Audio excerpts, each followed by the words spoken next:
time, takes everybody out. It's undefeated.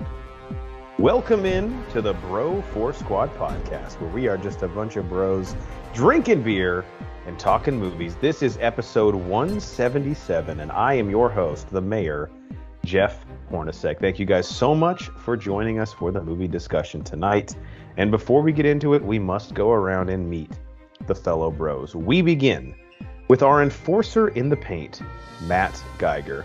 Matt, I think I might have asked you this before, but times change, people change. So if The Purge was a thing that happened in real life once a year, what would your first course of action be once those sirens went off? I would, I would be like, you're my first get. No. Honestly, I can't come up with anything after 2020 and Black Lives Matter and now Canada and I can't. I think we're living in it, dude. I think we're fucking just living in it. Maybe no. The last movie was called The Forever Purge. Maybe that's just where we're at right now. It's the America we have now. Like, I can't even make fun of it because it won't be anything more ridiculous than we've seen since March of 2020. It's like a don't look up scenario. Cycly, speaking of The Purge, since you are a legal counsel, the aforementioned Ronnie Cycly, if The Purge was a real thing, how much would you dread the paperwork you had to fill out defending all of the bros on the pod the next day? Well, I would just make sure you got your crimes in before the midnight deadline. And, I would have worked all year on whatever potential loopholes of time zone loopholes. We don't want to deal with that, right? We don't want to say, oh, it was midnight in New York, but I'm committing crimes in Oklahoma. So I would really do my prep work to make sure that night goes flawless for you guys and you guys have the fun you deserve. Well, thank you. Who are you most worried would fuck something up for us? Banner, but the thing is, he would also end up dead at the end of the night, so that would just cancel each other out. No paperwork. Banner would roll over on him in the press and be like, we knew he was crazy. We told everyone. Literally, no one would listen to us. Matt's like, I haven't spoken to him in 3 years because we let him go into the night and just we knew it by the end. You have a podcast with him, right? Where I was like, yeah, well, we haven't spoken off pod in 3 years. Banner actually said 4 hours in after he'd killed his fifth person, he goes, "What's the purge?" We can't be responsible. We're basically like the Backstreet Boys or NSYNC, where we were all selected by, an entity. We didn't know each other. They just forced us on this podcast together. Right. So it's a great analogy. We're definitely the Backstreet Boys. He's definitely Absolutely. Chris from NSYNC, Banner. He wishes he was AJ from the Backstreet Boys, though. Don't we all? I was gonna say, get in line, bro. Like third or we fourth. Should do a thing who we would all be if it was the Backstreet Boys or NSYNC. Wow. It sounds like a Twitter questionnaire. Third one is definitely like Kevin from the Backstreet Boys, right? I'm getting big time Kevin vibes. I could see Kevin. I was actually almost thinking Brian too, but Geiger, I'm getting JC Chazé vibes for you. And I wish. Thank you for putting me on such a high pedestal. Matt's like, don't gas me up too much. I'll get overconfident. Horns will say it. You're JT. I mean, we're not gonna, not gonna hide that. I'm JT? Yeah. Oh, wow. Cycling. I guess if it was NSYNC, I'd have to go Joey Fatone just because I'm the only Mediterranean folk around here. Right. I don't, necessarily want to be Joey Fatone. And your obsession with Superman and DC. That's right. Yeah. So I will absolutely just aim higher for the Backstreet Boys. I'll accept my fate. Cycling, you're Brian in my heart. Oh, wow. I have a love-hate relationship with Brian. I could live with that. Wow. I didn't know the hate element of it. We'll have to get into that off pod as well. Can we that, 25 minutes into this pod? Hell yeah. Backstreet Boys represent. Everyone listening is like, what is this podcast? It has devolved or evolved into a boy bands of the 90s podcast. Why haven't we done that episode? All right, well, here on the Bro 4 Squad, once we're done talking about which boy band member correlates to which member on the pod, we get into the most important thing in any bro's life, and that is our chest day, which we begin every episode with, and it is a movie or TV topic of relevance. Today, or tonight, I guess, as we're recording this, depends when you're listening to it. It works 24 hours a day, honestly, on these podcast apps. I think this is going to be very fun for both us on the pod and you at home. So, we're talking Star Wars, going to a galaxy far, far away. And as we are listening to this, it'll probably be about a month since the end of the Book of Boba Fett series finale or season finale.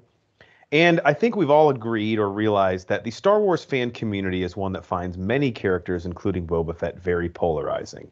Now, I'm not saying he's one of the worst Star Wars characters at all, but the show, I think, did reveal, and let me know if you guys feel differently, that there is a big divide amongst Star Wars fans with regards to which characters we want to see more of, and certainly like which are revered in the fan community. So we thought this would be a really good opportunity for us to put together our most annoying / least favorite / shittiest Star Wars character rankings in a way that only the Bro Force Squad can give you. So we've each put together our top 5, or I guess bottom 5, Star Wars characters from any of the movies or shows, and we've decided these lists can be movie specific. And when I say that, Cycly, what was the actual question you asked me about Luke Skywalker the other day that I think is relevant to this conversation?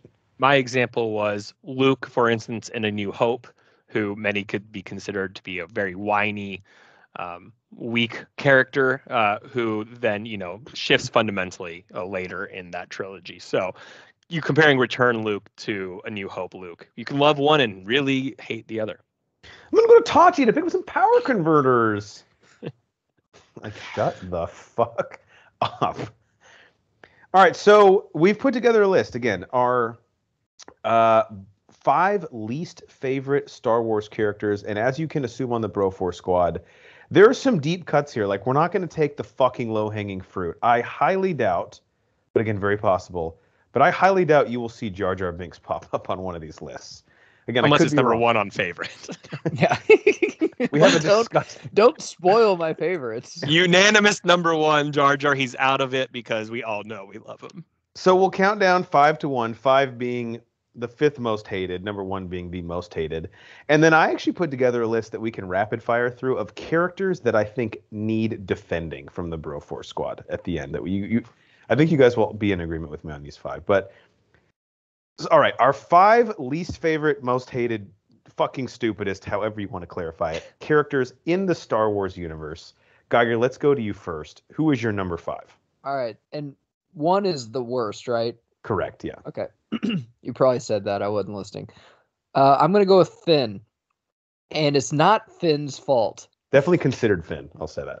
But I'm going to say Finn was like a first-round draft pick that you just, he gets opportunity after opportunity because you spent so much money and capital on him, but he just never does anything. And you're like, shit, that was a fucking bust, wasn't it? I waited every fucking episode, whatever you call it, movie, for them to give him more, to give him a character development, to give him anything. And the best I got was, I don't know, he's black, so throw an Asian in there and we'll make everyone happy and have them do a kind of a love thing interest. That was like all I got. Force sensitive. We thought he might be, Lando's kid. There's a lot of things. Forgot about the force sensitive shit. They were like they tease so much shit. Does everyone have to be force sensitive? I know the Lando's kid thing was, not just because he's the only other black guy in Star Wars, but it would have been kind of cool. But just do something with him. They didn't do fucking anything. Once again, I don't blame Finn. I don't blame the actor either. I blame the writing. I blame the top, like I always fucking do with Disney and Star Wars and shit. They didn't have anything for him at all. I feel like in terms of character arcs, like Rey, we'll get into this in probably later, but like her character arc is the epitome of they did not have a plan for this new trilogy. But Finn was the guy, like you said, where they were just like, well, what about this? What if we ship him and Rey? Yeah. No, you don't like that? Okay, we'll do something else. Like they really had no end game for his character specifically, and as a result, he ends up having to wear so many different hats that in the end, like you said, you're like, what the fuck is the point of this guy? Like, I don't. And I'll blame Kevin Kennedy on this, or the discontinuity of that trilogy. I mean, I'll get into it in here a second, but anything that you thought was going to be developed by these characters, who I thought were main characters, what happened to them? Yeah, I agree with you. Because his jumping off point is actually really interesting. Like a stormtrooper that basically like sees the error of his ways, or like there's a lot of it in literature, like with the books, but we haven't really seen it on screen, where a guy's like, this is kind of fucked up what we're doing. And he goes against, in this case, the First Order as opposed to the Empire. And that could have been really, really interesting. But again, he just at the end of the day, ends up holding a lightsaber and being romantically interested in Rey and it's unrequited, and it's like, all right, so we're just gonna fall down every rabbit hole that's possible for a character arc. All right, Cycly, what's your number 5? I'm gonna go with so actually I have a clarifier, and it works really well with that intro of Finn. I was making my list and I realized, and I've been very upfront about this on the pod, and apologies to you people listening if you feel differently, but I actively hate the sequel trilogy. Yeah. I've gone off on it. I know a lot of us have. So I started realizing when I was making my list. Now, sorry to interrupt real quick. Do you like the anthology movies like Rogue One and Solo, or pretty much everything? I do. Okay. Yeah, I'm specifically speaking of like Force Awakens, Last Jedi, right? And the last one, which I hate talking about. So, the Rise of Skywalker. So anyway, I was making my list and I realized my list was being dominated on my bottom 5 characters from these 3 movies.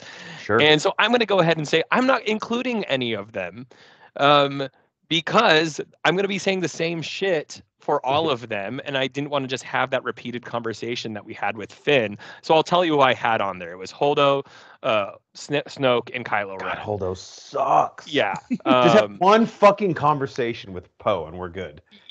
Thank you. Yeah. So I knew I was going to go off, and we didn't need to do that. So I just want everyone to know, clarifier, I have no one from the sequel trilogies because it made me too angry. So my first number 5 is, and I told Hornacek I was going to go kind of off for some of these.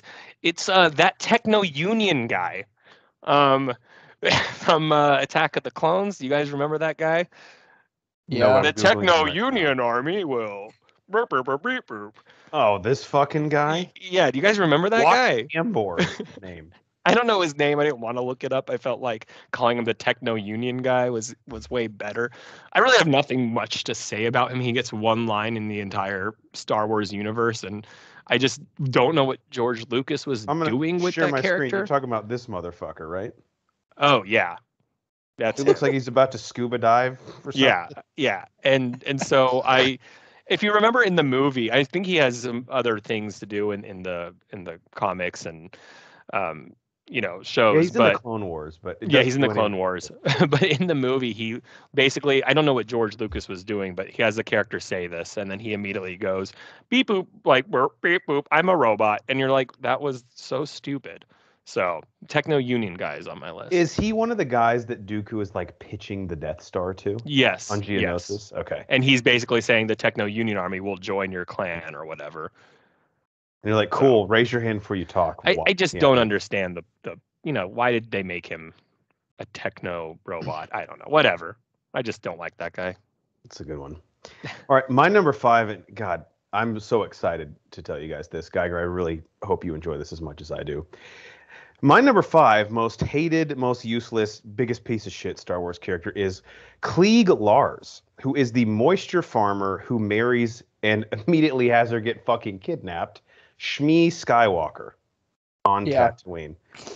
So let's run through what Klig Lars brings to the table, Matt. Number 1, he basically buys a slave to be his wife. Oh, that's romantic. Real fair. Then he fucking loses her to the Sand People in like a week. Okay? And then his excuse for why he can't go out and fucking look for her is, I go out, but my damn leg. I'm like, we have fucking land speeders. Like, if you really wanted to be out there looking for your goddamn wife, you'd be able to do so. So, and if you think about it, Klig Lars is the cause of the formation of the Empire. Because Anakin goes fucking nuts when he comes back and his mom's been abducted and raped and pillaged by Sand People. So this dude can't hang on to his wife for a goddamn weekend after the wedding? I mean, yeah, or at least, put her with somebody that, will watch after her for a while or fucking something. Like, she was probably like, I was better off being a slave, literally. The second I fucking leave with this guy after the I do's, I end up in a hut with the Sand People. I just think he's a total piece of shit. Not husband of the year. And he's lazy. He looks to me like I know they're not a team anymore, but he's like a Redskins fan. That's what he came across as to me. He just finds excuse after excuse not to be out looking for his goddamn wife. So Klig Lars is my number 5. Matt, who's your number 4 most hated Star Wars character? R2-D2. Wow. Okay. I'll have to say, man, I like it. There's just too much of it, and especially after the first 3, and then we get it all through the fucking prequels. I like the story of it, but the beep boop boop boop beep bop bop after a while, I'm like, okay, I get it. It's cute with fucking C-3PO, but there's just too fucking much of it. If you go watch, the original trilogy, they're in it a lot, and well, the problem too in the prequels, you kind of alluded to this. Lucas gives him like all these abilities that he never uses again. Right. There's that, and then BB-8. I mean, they try to do it with that, but he's very limited. Like, I get the droid kind of punching bag and like trying to install comedy, but R2-D2, like they just utilize him way too much. And then, especially in the prequels, some in the originals, but definitely in the prequels, are like, oh, well, we got to give R2-D2 something to do. I'm like, why? Like, why do we have to give him something to do in the fucking third act? Like, why? And why does he have all these fucking special powers? After a while, he just got it was just overplayed for me. Yeah, I agree. Cycle, you just came back. Do you want to comment at all on my Klig Lars pick at number 5, and then Geiger's pick at number 4 of R2-D2? Were you just being this typical stepson who doesn't like the guy who marries your mom? Well, I said he lost his wife in a weekend. He basically led to the rise of the Empire. And like his excuse for not going out looking for her is like I have a bit of a limp. Yeah, he just was collecting that life insurance policy. So you can't hate the guy. He's just playing the game.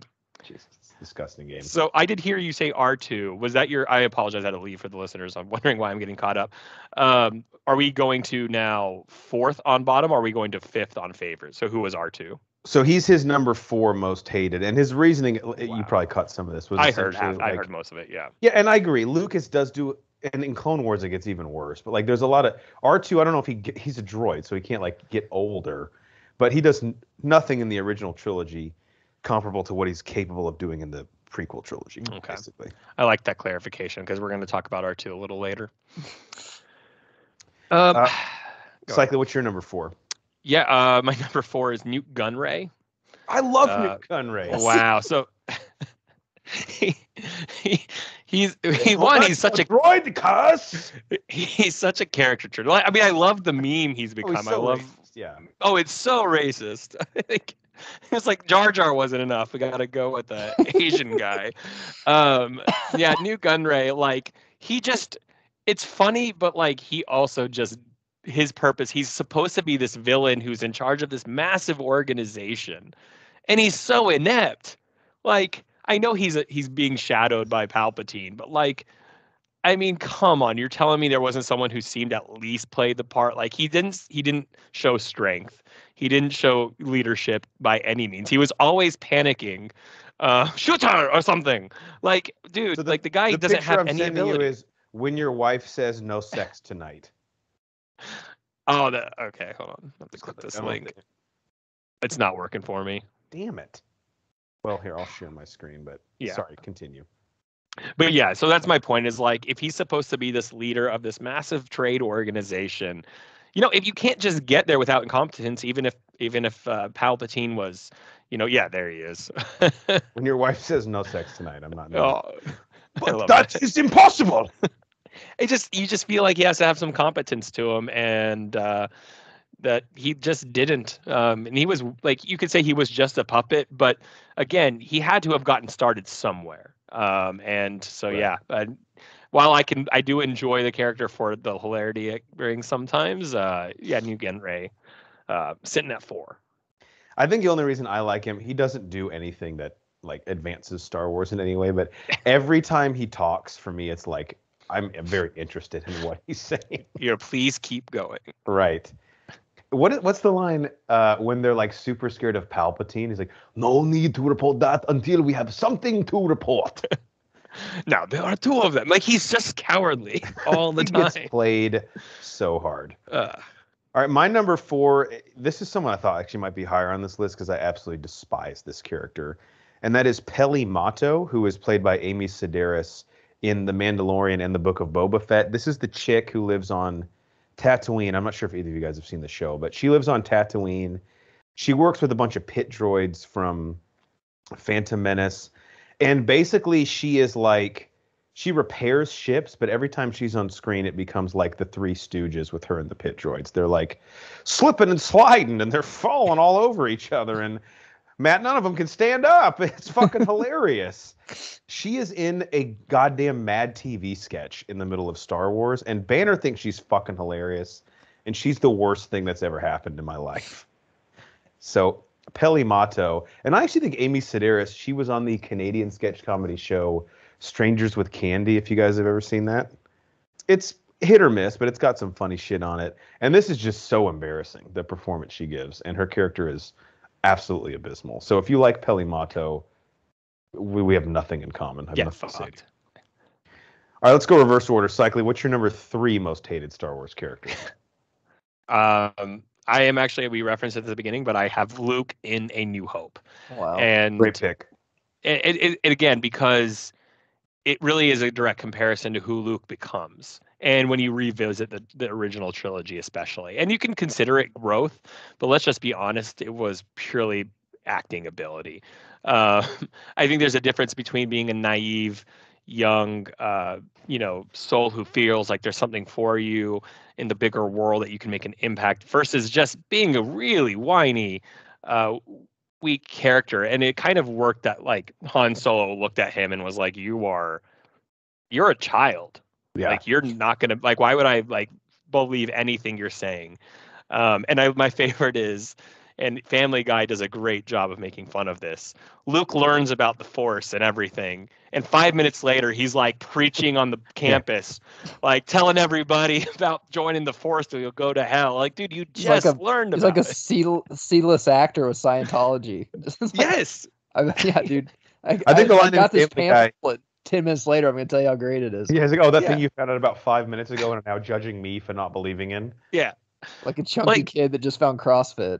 Like, Jesus. Dude, like, let them believe what they're going to believe, Luke. Yeah, exact CrossFit guy. So, I mean, again, I don't know if you can consider it growth, and I love Luke later on, but man, that is New Hope is almost perfect. And that to me is one of the only times I'm like just rolling my eyes during that movie.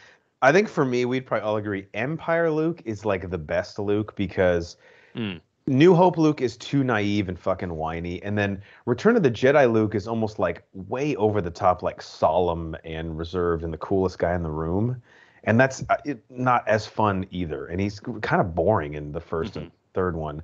Empire Luke is like perfect and very, very interesting. Absolutely. Geiger, who's your number 3? Ki-Adi-Mundi. Ki-Adi-Mundi. Okay, so the best part of the prequels. Oh God, this fucking dude, Conehead Jedi. So the best part of the I never put this name together. First off, it looks like George Lucas said, if you combine a penis and a butt, I want you to draw that and put it on this guy's head. Yeah, and then leave it in the bath for like 15 minutes. Yeah, that's the first thing. The second thing is the best part of the prequels. Look at his Lego, by the way. Are the Jedi Council. Like, I think it's really cool how they basically just have a fucking Zoom meeting and talk about, like, politics or whatever. But it's hard to pay attention with that guy's fucking head. Like, who is he? Why does he look like that? The only time he really does anything, I think, is in Attack of the Clones. Or maybe it's the third one when he dies and he fights and stuff. But he doesn't do shit. He's a huge distraction from the Jedi Council where, as the moviegoer, I'm trying to pay attention to what they're saying, and I'm just like staring at this fucking guy. He's the guy in the meeting where they're like, all right, if no one has any questions, we can go. And he's like, actually, I have a few questions. I'm like, fuck, dude, just email him later. Like, don't make us all stay here for 15 more minutes. I feel like fighting him would be really easy. Just aiming for the top of his head and then quickly sweeping for his legs. Like, it would take him 8 hours to be able to block that. And Matt, I'm pretty sure he's a big-time brown noser in the Jedi. Oh, yeah. Like, for sure. He just follows fucking Mace Windu around. He didn't vote for Anakin, for sure. Oh, definitely not. This fucking guy. Good pick. My number 3 is L337, who is the droid in Solo, a Star Wars story that apparently is fucking Lando Calrissian. I guess. And I actually really like Phoebe Waller-Bridge, who voiced the droid, but they do some really weird shit with this character, and it's just again, I think one of the problems with Solo, although I really, really like the movie, I really do, but one of the problems is they felt this need to add all this extra context to characters that like they're already established, really. Like, just let us see them younger and on these fun missions and kind of how they met each other. And a lot of the stuff with Lando, I just felt like was really extraneous backstory. And him, again, you want to fuck droids, that's fine, but like they really beat us over the head. Like when she dies, he has like a visceral romantic reaction to it. And I'm all for, love is love, but that is a fucking robot at the end of the day. So I have a little bit of a weird association with the relationship they put on us there. There are 2 episodes of Futurama that that deal directly with humans dating robots. And I think if you find that idea entertaining, what you're talking about, you should go watch these 2 episodes because they're perfect commentaries on this. Okay, I'll have to get them from you because, yeah, I felt... And I know when Matt and I left the movie, he was like, so Lando's like fucking a robot, huh? Like one of the biggest players in the galaxy has to fuck his typewriter. It just seems a bit odd to me. Why can't you install a fleshlight right in the groin area? Yeah, it's just, I don't know. He was like this smooth, suave guy who's then like fucking the person that he puts his GPS directions in. He just felt a little weird. All right, top 2. This is the meat and potatoes. Geiger, who's your number 2 most hated Star Wars character? Flying Leia. Oh. Literally, how did I not think of this? There was times during that film where I was like, done. I can't do this anymore. But that, no more than that. There's I'm like, a lot how? of done moments in that movie. And why? I had so many questions. And not like Lost questions. Like after you see an episode of Lost, you're like, man, I can't wait for them to answer. I'm pleading, like, why would you do this? Like, why would you do this to me, Kathleen Kennedy? Like, why? I remember you and I sat next to each other at that in the theaters, and it was like going through like all the stages of grief, basically. Like you're in denial at first, and then you realize like, no, this is not only not getting better, but it's actively getting worse. And we did check out our commentary on that. Like the second time I saw it, I was drunk. I'm like, sure, why not? Just have her fucking fly. Have her fly around. I think our review on The Last Jedi is like maybe the most scathing thing we've ever done for a movie. I will never forget watching that movie because I was with Banner. I was sitting next to Banner when you guys were together. And I was with Geiger. Yeah, we were in the same. My wife left. She loves Star Wars. Brilliant. She picked I just remember afterwards. I think it was the flying Leia scene. I could be incorrect, but that just strikes me as I remember the whole time watching that movie, and I know I've said this before. It was the reviews were through the roof, right? Mid-90s on Rotten Tomatoes, best Star Wars since Empire, and blah blah blah blah. And I was like, something's wrong with me. I think this movie's terrible. And I was like, everyone's gonna love it, and I'm gonna be the weirdo. And I remember looking down at my phone. I never do this during movies, and I saw the group text alert, and someone like I don't know who started, but someone was like, "Is this movie shit to anyone else?" And all of us started like typing mid-scene. Like, thank God. Yeah. Like I think we all saw it at the same time too. So like we were all around the same place, and I just been like, "Oh wow, okay, it's not." No just one wanted me. to be the first one to be like, "This is fucking dog shit," right? God, flying Leia. So I'll just take it from there because Matt, my number 2 is Luke Skywalker in The Last Jedi. Yep. Which I think this is where I realized the Star Wars fan community is basically just a group of people that all actually want to murder each other. Because this, to me, I felt personally offended by what Rian Johnson did with Luke Skywalker. And it wasn't until afterwards that I realized that him making this film and doing what he did, both with the concept of Star Wars and then I think specifically Luke, was him sort of lamenting and poking fun at and essentially laughing at the people who fictional characters have meant a lot to them in their lives. Like, he thinks that concept is naive, it's disillusioned, and it's something that you should be ashamed of. And he took the opportunity to take a $300 million Star Wars film to basically laugh at us. And you know who liked it? Because obviously people do like Last Jedi. The people who liked what he did and liked what they did with Luke are people who are not Star Wars fans. Are people who are watching them one at a time. I've had the conversation with someone you and I are mutual friends with who really loves Last Jedi because of its like artistic quality and depth. But the conversation I had is how it shits on the franchise and these characters, and he doesn't feel that way because he doesn't have that relation. No, I think he actively laughs at us for feeling Yeah. involved in this world.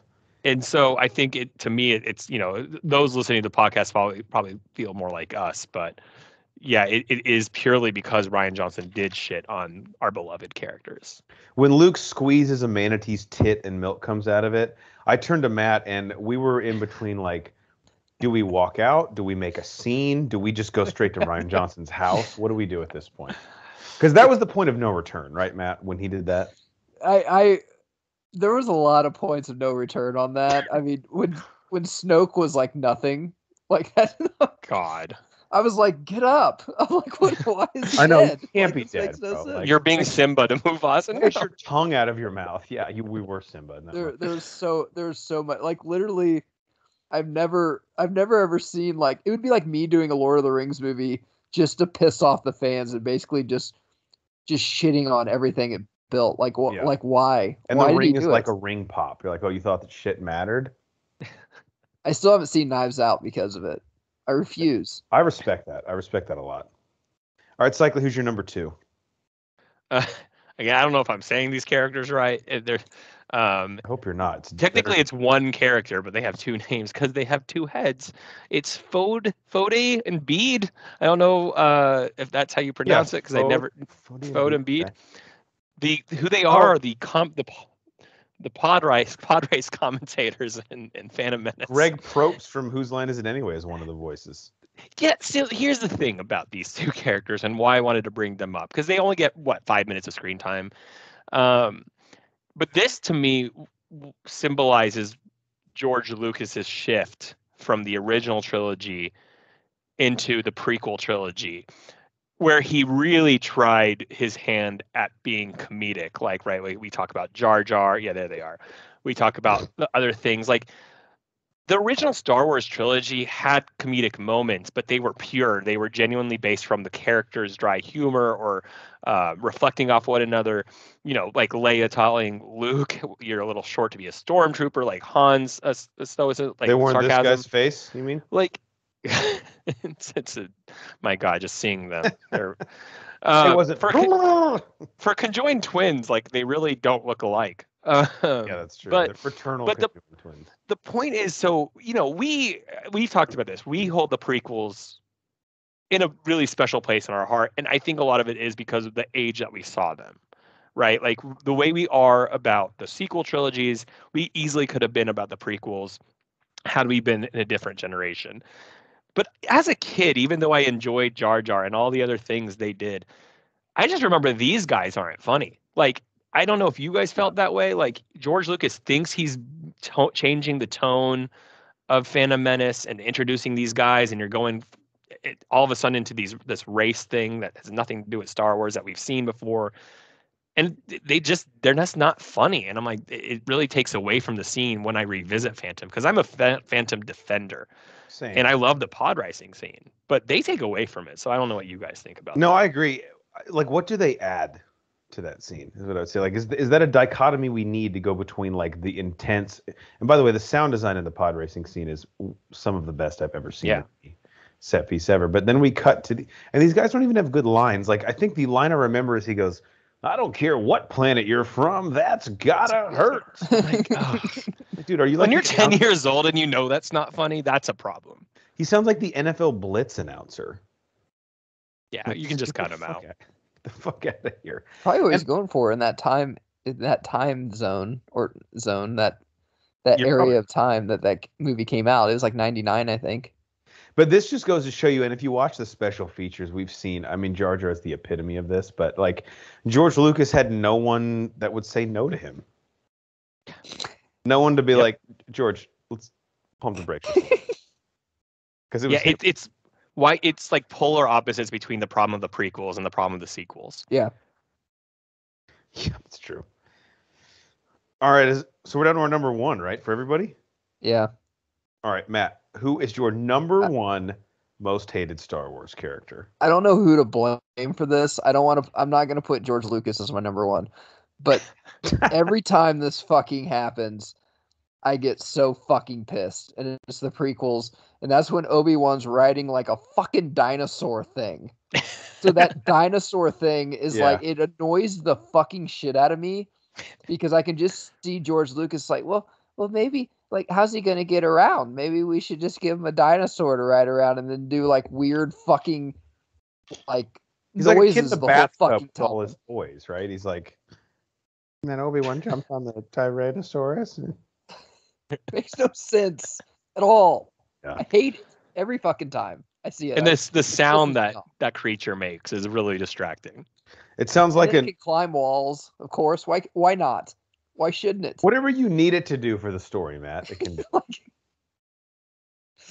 Yeah, there's a lot of like good ideas in Attack of the Clones, and then George just takes everything to like this element you of see like, that too. It's like, and then it climbs walls. Like, it can climb walls, George. Well, why shouldn't it be able to climb walls? Like, I don't know. This is a fictitious character that you literally made up at lunch. I guess it can do whatever it fucking yeah, like wants. George, here's my problem. We're living in the Star Wars universe, yet you still consistently say shit that makes no sense is the problem. Like, it's a fantastical world, yet you push the boundaries to the point of like, why are we doing And this? it never occurred to them that since you're making this movie in the 90s, not the 70s, but they're prequels. So, like, you shouldn't make a movie, about spaceships or something, and the prequel be, the prequel should be about driving cars, and the next movie should be about spaceships, not the other fucking way around. There's more technology in the prequels in that universe than there was in the originals, which makes no sense. I know, and I think we all had the worry that that was going to be the case just because they came out after. So it's like tough to build it in a universe where like technically this is before, but like in terms of the production value of the movies, it's in the future. It's a weird dynamic. All right, Cycly, who is your number one most hated Star Wars character of all time? I don't know if it will definitely be controversial. Maybe not for you guys, maybe for you guys, but this is my number one because this character is consistent in the universe, in all three, at least in the movie universe, and definitely in some of the others. But it's C-3PO. Wow. Okay. Yeah, C-3PO. And the characters reflect this too. He sucks, guys. He is annoying. He is pessimistic. He's whiny. He can contribute because of language. That's it. But you know what? There's probably a lot of other bots that can do what he does.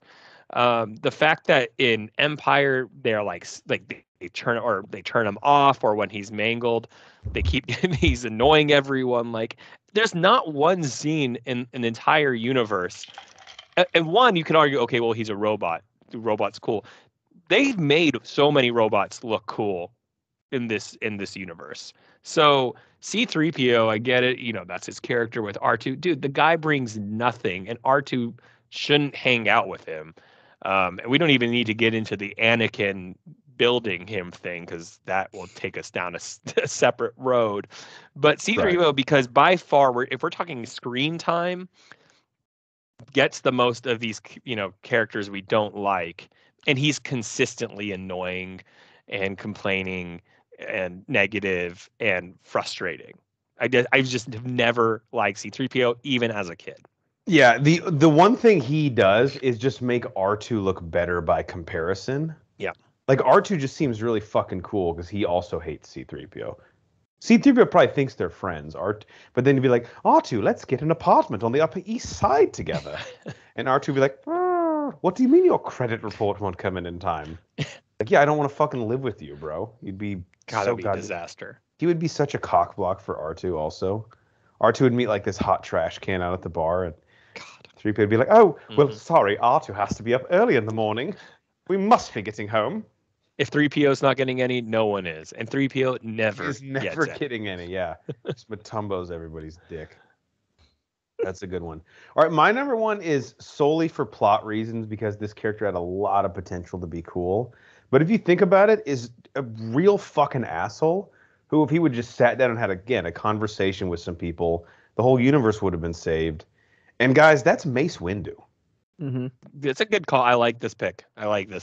I mean, if we're talking about like he's, I think, and we'll get into this on a future episode when we defend the Sith, but his arrogance and just like inability to listen to anyone else fucking talk for a goddamn second is what really dooms the Jedi. And the problem is too, so he prides himself on, I'm this great fucking warrior. I can fucking kill anybody. And then he loses the most important battle of his entire life. Gets his ass kicked. Yeah, he gets fucking whooped. So, good job. I wouldn't say he gets whooped. I mean, he's about to win. Or was Palpatine kind of playing possum with him, you know? That's true. That's true. Bring Anakin in and... I don't know. Although it did give us the great line, I'm so weak. I think Windu is saved by being played by Samuel L. Jackson. Yeah. In the sense that people just look at him and he's like, oh, he's cool. Like, if you actually break down the character, you're completely right. He is not a character that, one, it follows the Jedi way, but he's so hypocritical about it. 100%. And yeah, holds everyone back. Yeah, if you really break that guy down, not a fan. Him as Snoke, I want to rewatch that YouTube video. So I was like, yes. I wanted that so bad. But then Rian Johnson laughs in our face like, why did you think this guy was important? You're all wrong. He's nobody at all. It doesn't matter. Ugh. Fuck. Yeah, all right. Angry again. Before we move on, we'll do this rapid fire. I have 5 characters counting down from 5 to 1 that I think we as a podcast can defend, and people shit on them a lot. So I'll say the character's name and then just give me like a 1 or 2 sentence defense of why they actually don't suck or why maybe it's not their fault that people think they suck. Let's start with an obvious one. Number 5, Rey. Cycly. Can you put any defense together for Rey? You're making me defend the sequels.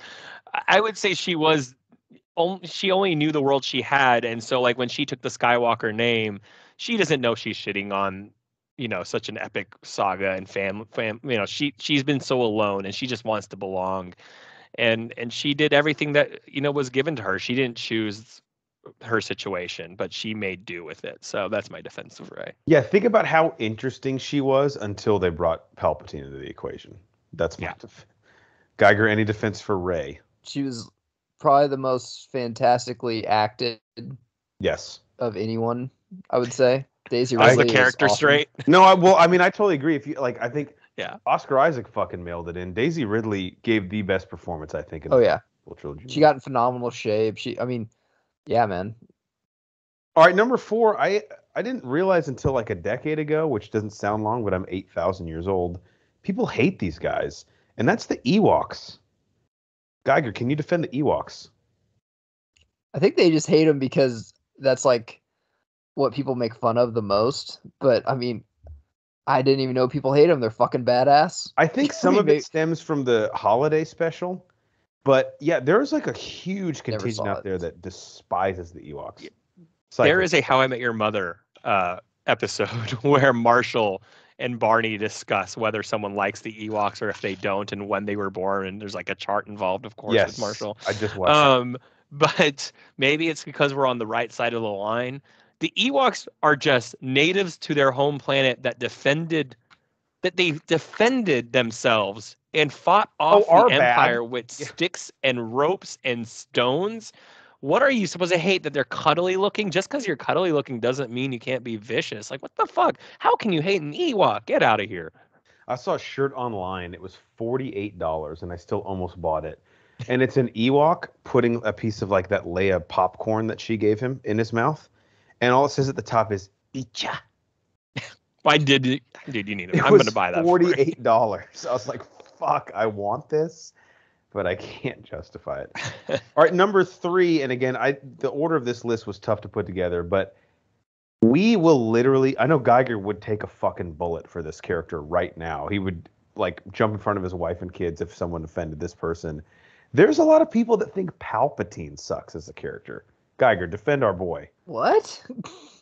They think he's campy, and I mean, you can't... He's the most interesting part, story arc wise, besides Anakin. I mean, Ian McDermott fucking rules it. And I think they play him perfectly, other than in the last one where they brought him back for no fucking reason at all, except for get people tickets. But they don't overuse him. Like, if anything, you want more of him. Mm-hmm. Even in the prequels that he's in a ton. You're welcome for all the memes, you know? No shit. God damn it. Cycly, I mean, I'm many saving ways this. to go He's here. in my top 5, so I'm gonna wait. Okay, sweet. Number 2, Boss Nass. Pretty obvious why people dislike him, but you got to give him some credit just for going. Cycly, any defense for Boss Nass? He's a leader of a whole ecosystem essentially, and they're clearly they can live above water or underwater, and I'm sure that is useful for some reason. Maybe he has a lot of fluid buildup in his glands and he's just carrying them out. You can't judge someone because of their bodily functions. He can't control that. So he's a strong leader. He put aside his differences with with the oh my gosh, what are those people called? Naboo? The Naboo. We no liking the Naboo. Yeah. So he put his differences aside, shook hands with them, and made an alliance. Like, yeah, the guy's a leader. He chose when to lead and when to step back. Anytime someone rejects my fantasy football trade, I quote Boss Nass and go, "They thinking they brain so big." Geiger, any defense for our boy Boss Nass? I mean, I guess it kind of makes sense. If you're in a dry climate, you might have a scratchy voice or something like that, but the guy is kind of lame. Not even going to attempt it. Matt, with an attitude like that, you getting the Udabongo. All right, and then our last one, and Matt, this guy's just a businessman, right? He's trying to make fucking deals. He's a salesman. Our boy Watto from Phantom Menace. What? A lot of people hate Watto. What do you think? Is some kind of Jedi waving your hand around like that? I love Watto. Geiger, do you have a defense for people that shit on him? I mean, the voice, whoever did his voice is fucking perfect. I love that he's just a little bug because you just want to swat him away. That like animal or insect or whatever you want to call it actually makes sense with the character. I don't know. I mean, he makes that pod racing scene for me, the way he like sets it up and everything. Fucking love it. I'm watching the Clone Wars animated series, and they actually go to his home planet a few times. And I was really bummed because everyone on that planet does not talk like him. So they're just like normal. That's nerds. lame. Yeah. They're like, leader is a super nerd. And I was like, fuck, man, Watto's cool. I like that he has a 5 o'clock shadow also. Oh, yeah. It gets worse in attack. It does. Cycling any defensive Watto. Again, he's a slave owner, so I'm not. I mean, I'm not yes. trying to make him out to be a saint, but he's a fun character. It's how you defend villains. You're not sitting there saying their actions are just or anything like that. That's not what we're defending here. He's a character that's meant to not be liked. But one, he's savvy. You have to give him credit being able to withstand the Jedi mind control. That works on literally almost everyone we see in the universe. And that might be one of the first times we see it not work. So that takes strength. Like that doesn't make you a nobody if you're able to do that. And he was probably going to win that bet against Obi if Obi-Wan or if Qui-Gon Jinn doesn't cheat with the dice. Was fucked up. So we can talk about that. But yes, slave owner, terrible. But the character, that's what he was supposed to be. I don't think there's anything to hate about. Yeah. All right, before we move on to our protein shake, anything else you guys want to say about either these lists or Star Wars characters that you feel like need someone to step up and take defense for them? I think Padme is one. I mean, put any other actress in there, it'd be better.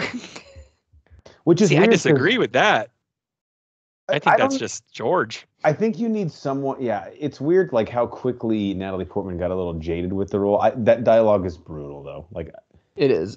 I'd like to see Rose Byrne have a crack at it, though. I'd like to see Rose Byrne.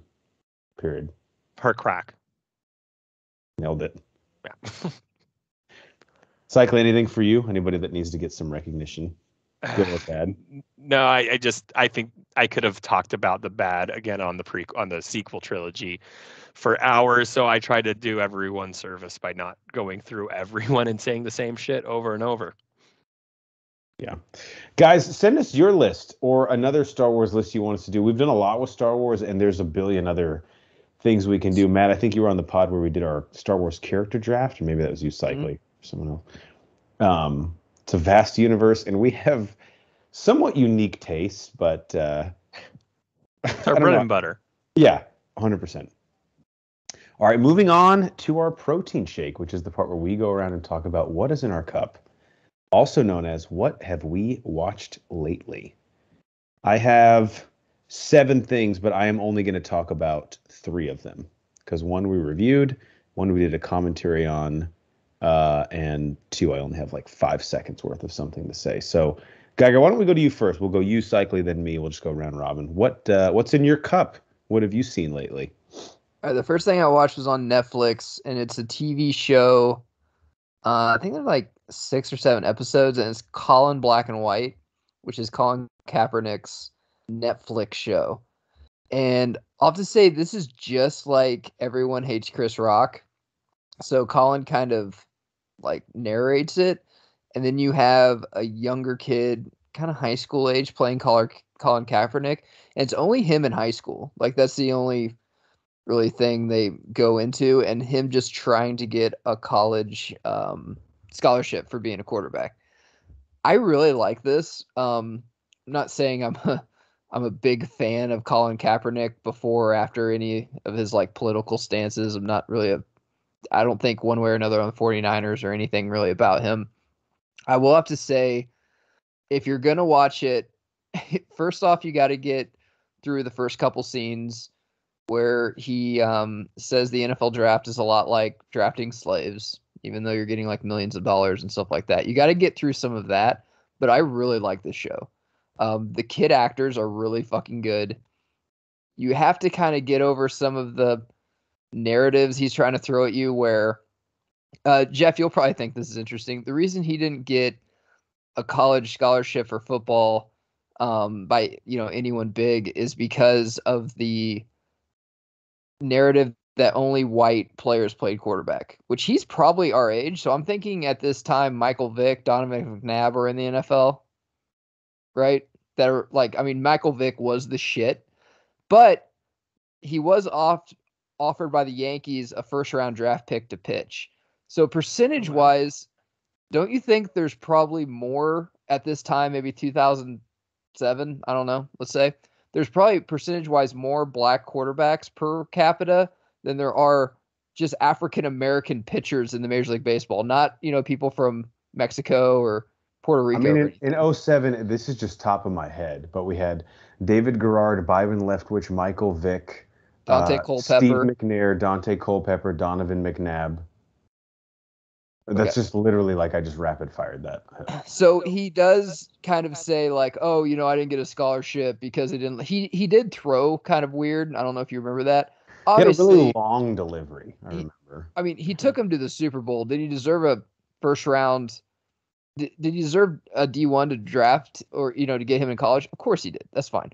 But apparently he was a good pitcher, which I never knew that he had like 4 or 5 Major League Baseballs, taking him in the first fucking round. That's like life-changing money. Why would a D1 even want to fucking sniff you in football? You're going to you're set for life if you do that. Also, you can do both. My school's best quarterback ever probably did both. I mean, Kyler Murray did both in college. So yep. Yeah. Very interesting though.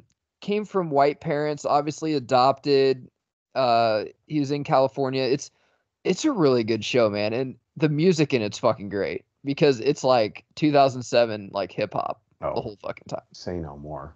And really good if you like sports, and there is some stuff in there that I do believe, like the narratives he shows, like where his parents were speeding on the way to this camp and never got stopped, but he has learner's permit and he got stopped, and the cop kind of acted weird, like he might be kidnapping the 2 old white people in the back. How the hotel treated him different than a lot of the white players and stuff like that. But it was really well done. And then also how he wanted cornrows because he was obsessed over Allen Iverson, and his parents were saying, no, you can't get him because you look like a thug and stuff, and how disconnected his parents were from like him because obviously he is black, and his parents had 2 other kids that were actually theirs. So he has 2 brothers and sisters that are fully white. I know that. And then they wanted another kid, couldn't have one, was going to adopt a kid, and that fell through. Obviously, they're going to adopt a white kid, and Colin was, up for adoption, so they adopted him. And he even said, the reason I tell you the story is because I was never anyone's first choice. And that's how he sees it. And I don't really blame him for seeing it that way, honestly. A lot of times, I think, and once again, the whole kneeling situation, I didn't really think good or bad of it, honestly. People from my team kneeled too. I don't want to say I didn't care, but it's just not really on my radar. But anytime someone does something that you really love or dislike, I really like to hear them out. So I watched this show and heard it, and I get where he's coming from on a lot of this stuff. It doesn't mean I really agree with him, but it is a really good show. If you absolutely despise this guy and you're not just, kind of a person that will never change your mind, I recommend watching it. It was pretty good, man. And it made me kind of think of him in a different light. I'll definitely check it out. His story is interesting to me, and he's an interesting character. I've agreed with some stuff he said. I've disagreed with some stuff he said, but it's clear that he has taken his position in the cultural zeitgeist and he's tried to do something significant with it, which I think we can all at least respect. Like there's people and I don't blame him because he's getting paid for it too. I mean, we would do it too. I'd do it, And he didn't really get a fair shake in the NFL the next time because that 49ers, he took a team to the fucking Super Bowl. The only reason no one wants a backup quarterback with that much drama. I don't care if you're Tim Tebow or Colin Kaepernick. That's why I believe he didn't get back in the NFL. But he thinks it's something different. Who's right? I don't fucking know. He probably knows more than I do, obviously. He was there. But it is really interesting hearing his side of the story. Obviously, he didn't get into any of that. It stops once he goes to college, but it's really interesting. Colin in Black and White, is that what it's called again? Yeah, it's just called Colin Black and White. Colin Black and White on Netflix. Right. Netflix, nice. All right, Cycly, what's one thing in your cup? I have a couple that you and I share, so I'll save those for later. So the wife and I watched a movie called Dark Waters this last weekend. It came out. Yeah, Mark Ruffalo, Anne Hathaway, Tim Robbins, Bill Pullman. It came out in 2019, and it's a true story. It's a legal drama. It could, many people have seen Aaron Brockovich, so it's very similar in terms of what the kind of drama they're bringing up, right? So Mark Ruffalo works at a really big law firm. He's kind of, has like a hillbilly past from West Virginia. And long story short, he basically ends up doing a favor for his grandma and listening to this random farmer in West Virginia about how his cows are dying and all his crops are dying. And he starts investigating. And so anyway, this whole thing is true. And I read a lot about it afterwards, and it's one of those things like you watch, and then afterwards you're like, oh shit! Like you start looking around the house, and you're like, it's about chemicals. It's about the DuPont company and all the shit that they put into famous paint company, right? Yes, chemicals company, paint but Teflon and everything, and so basically like they were making these like waterproof products like Teflon, right? And they were covering up the fact that anyone who worked in these facilities had severely accelerated rates of cancer and death. And the town where this DuPont plant was based in, they ended up doing testing, and 60% or something, they were all getting elevated levels of risk of cancer. And we could go into this, but the whole point of the movie is kind of about this lawyer who he's going up against this billion dollar corporation. The law firm doesn't like the fact that he's going against them because I was going to say, does he take this case on his own? Yeah, essentially. And the law firm really tries to stop him many times. And some, part of it's from political pressure because the law firm is friendly with DuPont, and has represented other chemical companies. But it's about this lawyer who really just even though everything's telling him not to, he just keeps digging. And every time he finds something, it makes him dig harder. His wife is Anne Hathaway. They have kids together. And this story takes place over 15 years. This lawsuit starts, the thing starts in 99. I mean, the settlement doesn't happen till almost the early 2010s. So you see him, his family grow and everything that he deals with. And so the movie ends, and I will say it's really well done. I mean, it's not, a huge thriller by any means. It's a very slow, well-written legal drama. So if you're in the mood for something like that based on the true story, but it did make my wife and I look around the house and think about all the things that these chemicals that we use every day that you never think about, that you're like, oh, that has that chemical in it that they now can't use anymore. Or, then you're looking up other things. So it takes you down this road. But outside of that, it is a really well done movie. I had never heard of it, to be honest with you guys. I vaguely remember the real life story, and I vaguely remember the movie coming out. But it's one of those, yeah, that I'm like almost a little bit scared to watch because I'm gonna be like, fuck, man, this is like very real and happened, and I was unaware, and I'm gonna feel like shit for not knowing more Yeah, about especially like baby stuff. You're like, oh man, okay. Yeah, it is a good movie if you can just watch it for being a movie, but you will have to sit there after and I believe contemplate. I watched some of this. I know my wife watched all of it, but with that, I mean, me and her are always like, yeah. I mean, we like obviously like, okay, you have a lot of power, you get political power, no one's going to take them down, and as a company, you kind of see it. Okay, your revenue or your cost of goods go down, so your revenue goes up. Why not fucking do it? And then as a consumer, Shit's if this cheap. came Yeah. out, Yep. okay, you bitch about it enough, you don't want it. Now you're paying $20 for a deodorant. Yep. I mean, what do you want? Right. Like Yeah. it does suck, but I mean that's them's the breaks. So what do you want? I mean, obviously you don't want to work in that plant, obviously. But as a consumer, okay, do you want deodorant for $4 or you want it for 25? Right, your waterproof, your Tupperware and all that kind of stuff. You're like it's so convenient. Yeah. All these petroleum products, yeah. Yeah, and the thing is that the movie does a good job in detailing how DuPont like really tries to drag out the process, Sure. like just to make it hell. Like this law firm is not. Litigious hell, basically. Yeah, like they're not like they're not giving him a team of lawyers. Like they send over thousands and thousands and thousands of files. And basically it's just Mark Ruffalo having to go through them. And so of course that's going to take months to years. God, I can already picture the boner-inducing montage of him just fucking filming.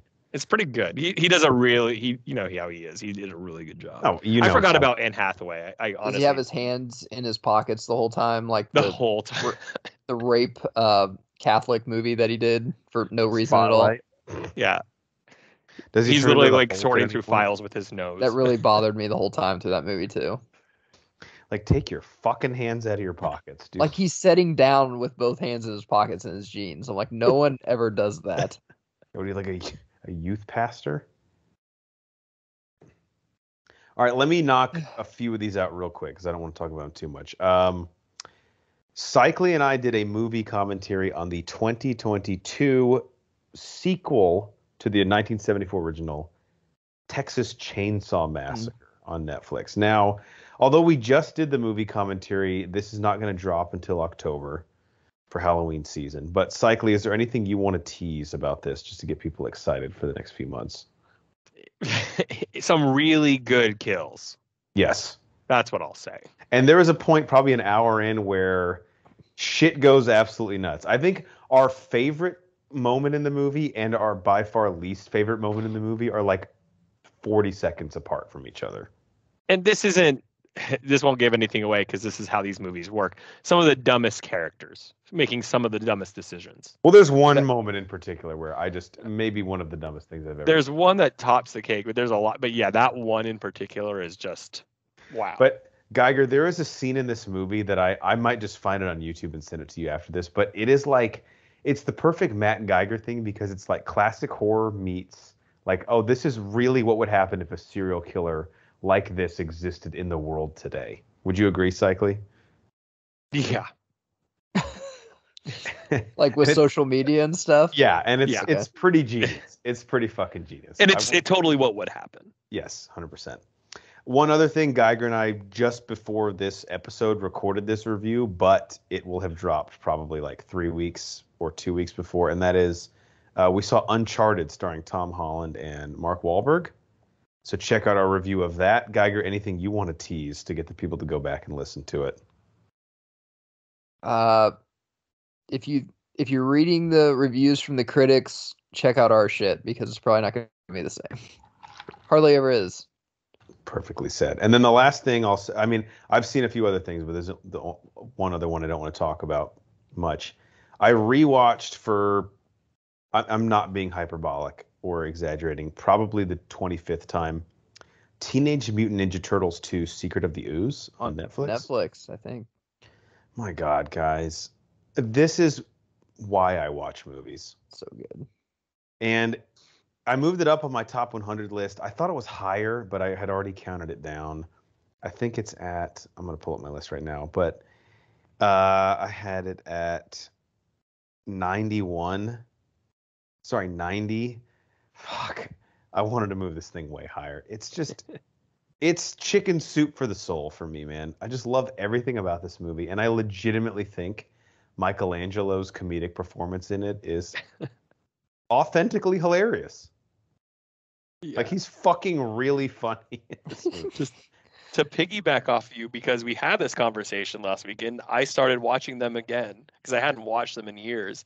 And about 10 minutes into the first one, First one I is was way different, though, a little. I mean, It is. at least. But I was, I even texted you like, they don't make kids like yes, it's a No. kids movie and it's ridiculous concept, but they take the movie seriously, right? Like they don't just shortchange it because it's for kids, and it's pretty raw and dark at times. And I really do enjoy. It was fun going back and watching.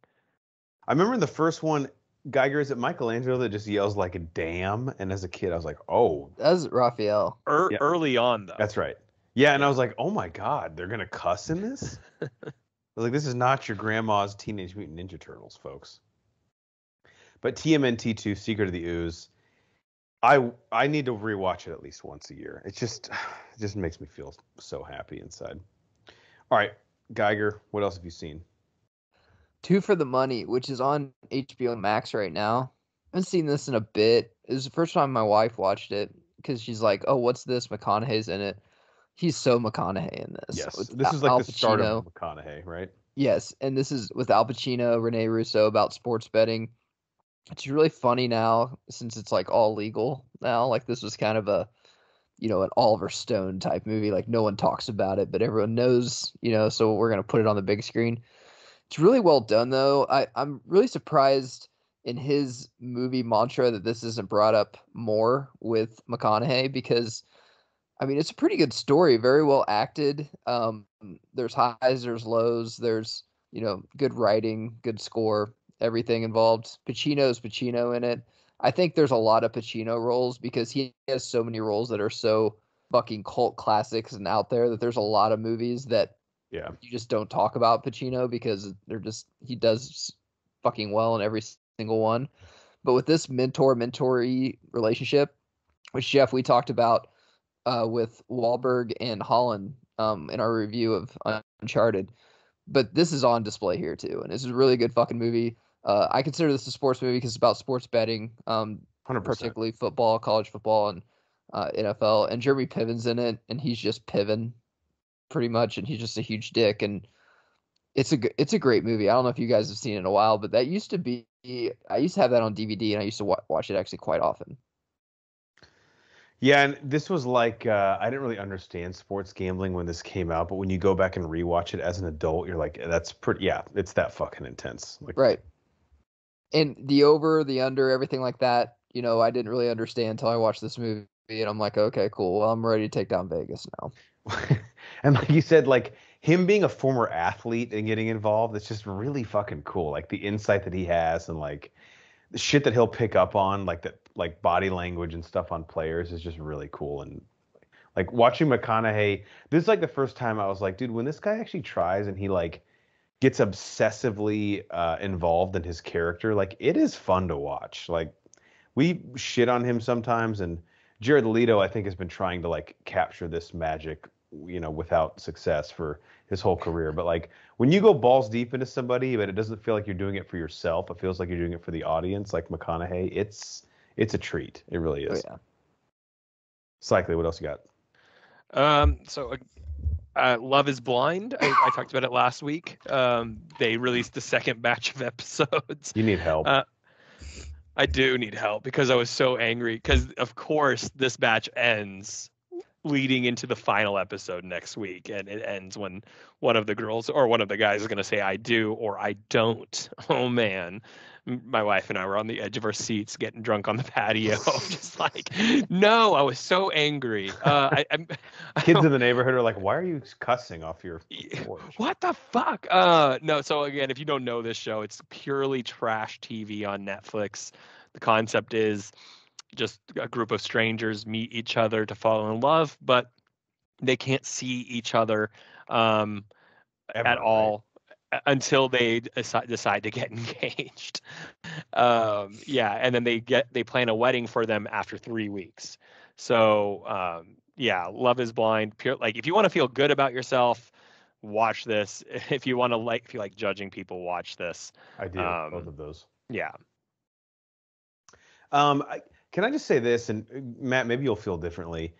It confuses me and kind of frustrates me how Netflix's release strategy for series is so inconsistent. Sometimes, and I think the majority, we just drop everything. Yeah. But then with this, they release it in not even episodically, but in batches. Like, what the fuck is that?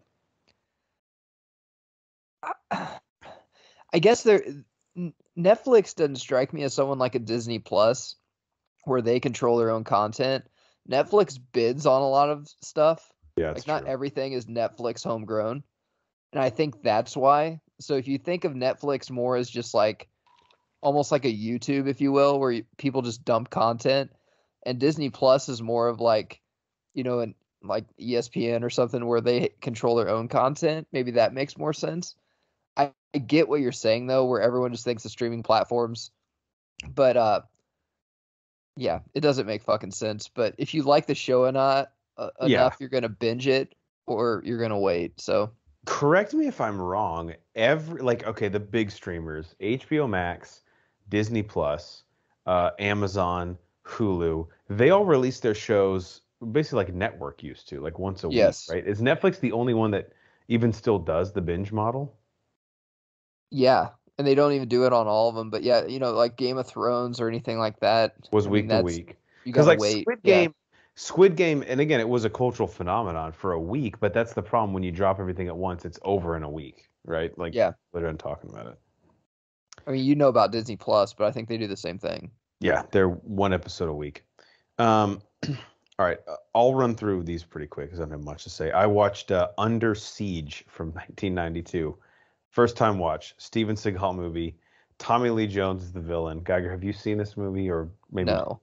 Okay, it's exactly what you think. Here's the thing, Tommy Lee Jones in this is having like too much fun to the point where he's like way over the top and almost like him as Two-Face. Well, that's my analogy. So I got to say, I kind of am pissed at Tommy Lee Jones for talking shit about Batman Forever.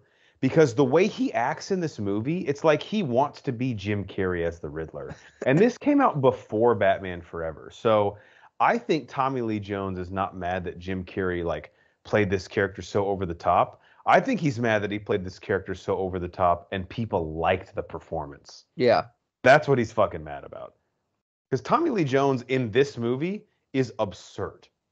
And Steven Seagal, all I'll tease is, and Matt, this might be worth the watch alone, he legitimately rips a guy's throat out of his body in this movie. Jesus Christ. Matt, he's just a cook on this Navy ship. He doesn't want to hurt anybody, okay? He's not about that life anymore. He gave it up. One other thing I'll say now that Cycly came back, I watched I guess I'll say first season, but of the sketch improv, quote unquote, scripted show Murderville on Netflix. I know Cycly's seen it. Matt, have you seen or heard of this with Will Arnett? No. So the premise is, and Cycly could probably describe it better than me. Will Arnett plays a detective, a homicide detective named Terry Seattle. And Cycly, what do they do with the guest each episode? How would you best describe it? I just love it. They don't give the guest any heads up about anything at all, and they just throw them in there cold. They bring them on to improvise, basically, like an episode show. Yeah. Just without notice. That's what I like is a great concept of they're not only improvising, but they don't even know what the scene's going to be. Yeah. And it's 6 episodes. And I'll say this, Matt, Conan O'Brien and Marshawn Lynch are each on an episode. And those you need to watch because the cuffs are off. They let Marshawn say whatever the fuck he wants to say. And it's hilarious. The Kumail Nanjiani episode, I would probably rank 3rd. And then the last 3 are pretty bad. Sharon Stone, Annie Murphy from Schitt's Creek is embarrassing. She's horrendous. And the other person who I'm so frustrated that this person has a career, quote unquote, in Hollywood because of their complete, like literally my wife is and I love my wife to death, but she would not profess to be good at improv. She would have done 3 times better job than this person. Yeah. Ken Jeong is fucking abysmal.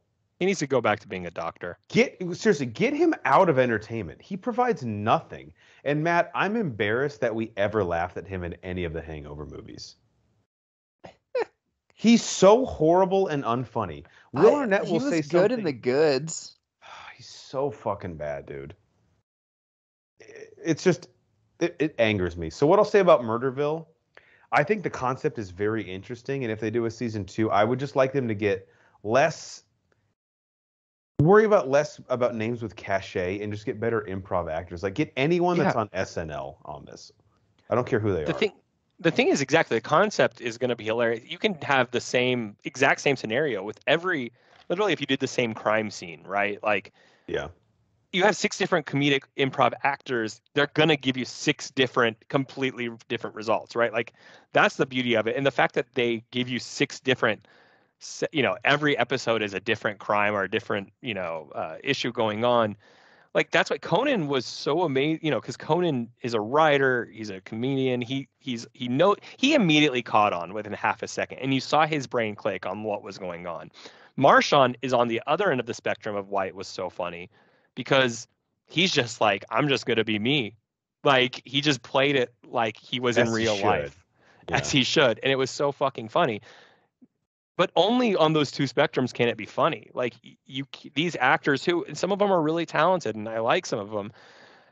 Even Sharon Stone was such a disappointment to me. Yeah. Like I was like, if you're not going to buy into this, then why are you there? And how did they get selected? I think a season 2 would be better now that like people can see it and kind of have an idea of what it is. Like whoever comes on next season will have an advantage.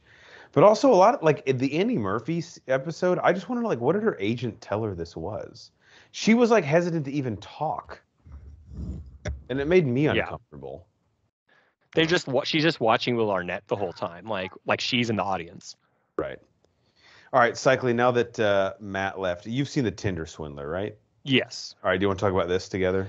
Let's do it. All right, well, let's get your... So the Tinder Swindler is on Netflix. It's the documentary movie. It's not a series. It's a one-off. Cycling, how would you describe the story? I guess it's a lot to unpack. You can call it a true crime, a true love crime. What everyone tells you about to watch out for when you go online. Since we were children, right? About being someone not being who they are and luring you into making mistakes and stealing your money. And having sex with them, allegedly. Allegedly. So it's a man who meets women on Tinder. Mm-hmm. He pretends to be this diamond heir. He shows them this lavish lifestyle he has, private jets, fancy dinners, Rolls-Royce cars. And then inevitably, and Matt, you'll love this, every time, after about a month of knowing these women and showing them his lifestyle, his bodyguard gets attacked with a knife. And in the middle of the night, the woman receives a message saying they now have to run from his enemies. And because they'll track him via his credit card, he needs the woman. And he's a billionaire, Matt, so he's good for it. Right. Needs the woman to take out $20,000 in loans and send him the money. And we go from there. Nice. Any issues? Go ahead, Gagger. No, I said nice. Yeah, it's true love.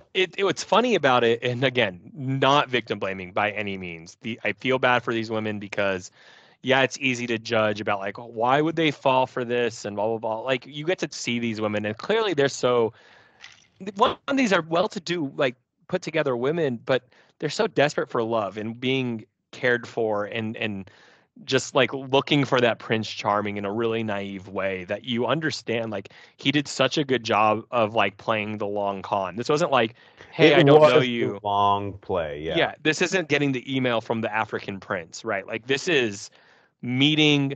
He was flying these girls on private jets. Like clearly, there's no reason not to believe the things he's saying. Yeah, that's why it worked. Yeah, like within a day, they're on private jets with him. So you understand, like, yeah, you can make fun of it, in hindsight's 2020, but what I'm about to say is not an insult to the victims because they are victims.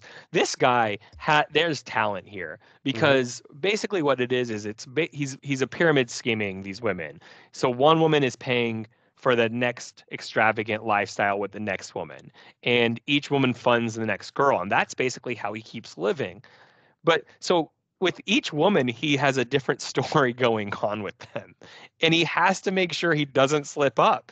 So one woman he's on the run from his enemies, on one woman he's falling in love with, and one woman he's 3 months into the scam. Or it's pretty. He has to be pretty solid in his where he is on these storylines. He should run a business of like teaching people how to cheat on their significant other, because the way he can keep his shit straight is kind of impressive. And he gets away, and it is really sad. Like, he gets away with so much, and now he's coming out, and he's supposedly might be getting a dating show. Like, come on, guys. Like, why are we rewarding like bad people? He's on Cameo. Like, you can have him record a message for someone. God. I told Geiger he'd love it. Geiger's great. Like taking notes. He'll check it out next time. All right, I have one thing left, but anybody have anything else before we move on to the very end of the show? Geiger? No. Cycling. I'll really quickly just say How I Met Your Father, getting better each episode. Have you seen the most recent one? Yes. I didn't like the last one. Really? I was about to say I kind of liked it because to me it was the first episode that went away from her love story and kind of just did, like, we got growth on all the like hijinks of the other characters, and it made me feel like How I Met Your Mother in the way that like not every episode was solely about Ted's love story, but about his friends. And so I enjoyed that aspect of it. Not like, was it comedically amazing? No, but I did like where there was like different storylines and different growth. Yeah, no, I do definitely agree that it worked in the sense that like they told a story outside of the narrative of we're trying to find Sophie's love interest. I guess for me, once we got these characters isolated and like, I know they're laying the groundwork and it's definitely not a fair comparison, but I was like, man, I'm really not in love with these characters near as much as I ended up being with the How I Met Your Mother characters. I agree completely. It just kind of made me miss How I Met Your Mother, especially being, I won't spoil anything if someone hasn't watched it, but one of the aesthetics of the show, and it's a minor spoiler, but it's connective tissue to the original series. And I was like, fuck, man, I just want to go back and read it. I know. Yeah. Your mother right now. I will say I feel like the actors are starting to get to know their characters more. Yeah, which is the sense. I mean, if you watch season 1 of Seinfeld, like Kramer isn't Kramer, you know? Yeah, even the first few episodes of How I Met Your Mother, Friends, like all those kind of shows are. The first season of The Office is a perfect example. I mean, I'm not saying this show will ever be on the levels of these shows, and it won't. No, you're saying it's going to be better right now. Right, of course. But I felt like you're, seeing that happen. And I think once you have the actors develop that like trust within that character, and they finally figured it out, then I think the show can really start growing. So I'm optimistic. I'm still not, saying it's amazing or in love with it, but I'm gonna keep watching. Yeah, I will not stop watching, and I think you and I will hold each other accountable. I enjoy it. Last thing I want to say, I saw a movie called Run All Night, and Matt, this is like, picture Liam Neeson action movie poster, right? Okay, that was the poster to this movie. Okay. He's standing by himself, right? And dude, the cast of this was pretty awesome. This is from 2015. Joel Kinnaman from Suicide Squad, which, say what you want, he's a recognizable name. Ed Harris, Nick Nolte is in it. Not for long, but we got some Nick Nolte here. And basically the premise, Matt, I think you'd really, really like this movie. Liam Neeson works for Ed Harris, and Boyd Holbrook, who's actually the villain in Logan, who we really like as well. He's Ed Harris's son, and I won't spoil it for you, but he does something one night that forces Liam Neeson, who's Ed Harris's like boy, like they're fucking best friends for like 50 years in organized crime, and Liam Neeson has to kill Ed Harris's son. Oh, wow. Right. And the premise is it all takes place in one night. Right. It happens to all of us. Vincent D'Onofrio is the lead cop. Fuck, I keep forgetting actors. And he has to chase down Liam Neeson, and it's all in one night. Liam Neeson is running / fighting his way through Ed Harris and his boys, his former best friend, and Vincent D'Onofrio, the cop, who's like kind of trying to help him. Common pops up at a certain point as well. And it's basically like a Liam Neeson action movie. Like, he kicks the shit out of a lot of people, and he keeps having the like, I swear I'm getting out of this life after tonight. It's over. Like, yeah, but you also killed like 35 people tonight. So we're not just going to be able to like write this one off like on the company card and get an expense.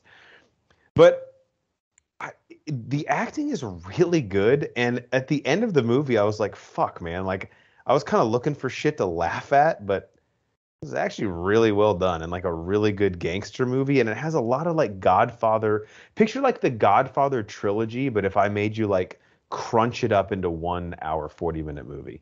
Damn, that's a compliment. No, it's not as good as The Godfather. It's not as well acted or as well written, but like the premise of it and like the feeling of family crunched up in 1 hour, 40 minutes. Interesting. Never seen it. Run all Such a night. banner review comparing something that should never be compared to The Godfather to The Godfather. And then after Psych is like, damn, you're like, okay, I actually need to backtrack a little. Did you like The Godfather? Well, this movie is all three of them in 1.5 hours. I gave it a 4 out of 5 on Letterboxd. Like, all right. I really liked it. I don't know. I can't find check much. it out. Yeah, I think you both would really enjoy it, but especially Geiger, because I think it has a lot. I think Geiger is you appreciate like a good gangster film. Jeff loves anything Liam Neeson.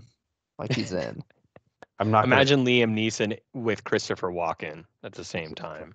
Imagine how God, like Hornacek. after Star Wars and Batman, how like pigeonholed he's been in Hollywood. Like, you can only play one guy from now on. And it's like, one of the things that I laugh about with Liam Neeson, he always acts like he never wanted to kill anybody. Like, bro, you love killing. That's all you do. I don't want to rip your throat out. Well, I'm asleep, so like, why would you even do that? All right, last part of our show. Banner's not here to do the bird noise, but it's our "Do You Even Lift Bruh" segment, where we ask you a question and we leave with the answer. And the question today is, what are each of the bros' top 100 movies of all time? We've been counting down this list since episode 160. We continue to do so. Check the link in the description or at the top of our website, bro4squad.com. Before we get into it and where we're currently at in the countdown, Cycly, how would you describe each of our top 100 movies list? Because, as we always say, this is not the AFI top 100, right? Yeah, any similarities is just purely coincidental. That'd be really funny if someone was movie for movie down the AFI top 100. But Gross. Ours are purely a unique to ourselves list, and it won't be duplicated. And we always like to say we suggest for you to do this activity with your friends or family. I have my family doing it. It's just really fun to go back in time and think of all the movies that have an impact on you. So it doesn't matter whether it's an Oscar winner or just universally panned. If it means something to you, if you love it, then it goes on your list.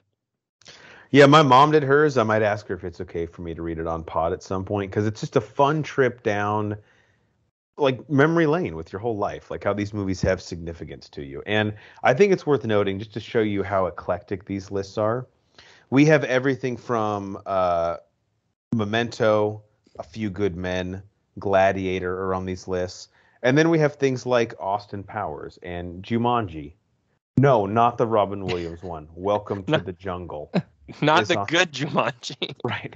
Is on the list. So it's literally movies that, as long as you can defend them at their spot on your list, as having significance to you, it counts. And Geiger, you are just 2 behind the rest of us. So we're down to your number 78 movie on the list. Your number 79 was one of my favorites, Thor Ragnarok. So what is your number 78th favorite movie of all time? All right, 78 is No Country for Old Men, which I wish Thurman was on this, because doesn't he hate the ending? So Thurman, this is what's going to blow your mind. Thurman hated the ending. When I was in theaters with him, he cussed it out, stormed out. It turned up as number 86 on his list. Okay. It's still an amazing movie. I think in spite Thurman of the has ending. the biggest. Yeah, Thurman has the biggest boner for westerns. He couldn't fight this one off. I'm not saying I'm gonna go to bat for the ending, but I kind of like that the ending was, up for interpretation. Like you at a bonfire, that Thurman likes to have so much at his house that he grills for us. That's like a 2 or 3 beer conversation about the ending. Yeah. What do you think it is? What do you think it is? Which I think is kind of cool sometimes. Sometimes I think Hollywood, like, it has to have its place and stuff, and then sometimes it gets overused. But with that, I thought it was, I mean, like, the cast is fucking phenomenal. Talk about Tommy Lee Jones doing westerns. I mean, this is his fucking deal here. And I mean, it's just a good western, man. And I like modern day westerns. I think they're very hard to do. Yeah, let's put Bardem on my radar too. Yeah, and I thought this one was very well done. So, what's the most you've ever lost in a coin toss? God, that's such an epic scene. We're gonna just start talking about that movie. Yeah, that movie, in spite of its ending, is so amazing, and that says a lot. Oh, I don't mind the ending. 77. Yeah, what's your 77? Keep going. Yeah, please. 77. Big Daddy. I watched this a couple months ago. I have my problems with Adam Sandler.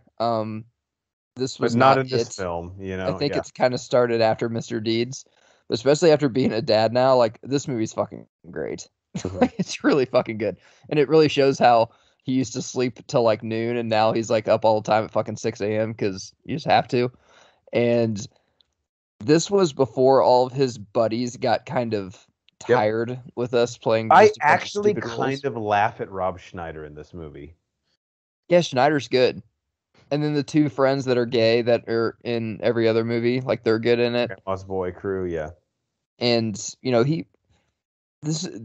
I would say this is his best film. I think what Sandler was always good at is, like, if there's a character that he's playing that actually has heart, we love him that much more. When he's doing his that's not relatable to anybody. Yeah. Like, that's why I love Wedding Singer. If I know someone that talks like that, I don't hang out with them. Now, your other characters like Big Daddy, that's someone I want to relate to, Right. And like I said, man, I think with Billy Madison and Happy Gilmore, he kind of gets away with the DB-DB-do kind of shit because he was younger. Mm-hmm. But with this, I mean, like I said, this is his best film, I think, other than Uncut Gems as acting, because he does act his ass off in this for comedy. And one of my favorite lines when the kid slams the fucking like canned peas. Michael Thoff went down 3 points. The kid actor in this too, and he was a twin, I believe. Mm-hmm. Is a Mary Kate and Ashley Olsen thing, but he was fantastic in this as well. Yeah, Cole Sprouse, I think they're like fucking sex symbols now. They're like 20, whatever. Okay. Times change, people change. I didn't know. I would have guessed he was on drugs, but. I can't tell you he wasn't. Okay. If I'm being honest. All right. All of our number 76s, and this is where we'll end it for tonight. Psych, let's go to you first. Your number 77 movie was The Thin Red Line. What is your number 76? Number 76, I've talked about it a lot on the pod. I've talked about the director a lot on the pod, Ari Aster. It is the movie Hereditary. Love it.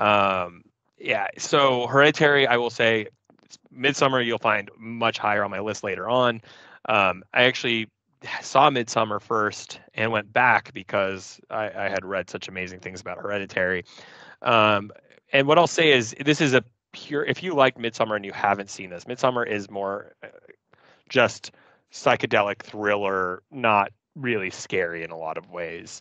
Hereditary is a horror film in the traditional sense. Yeah.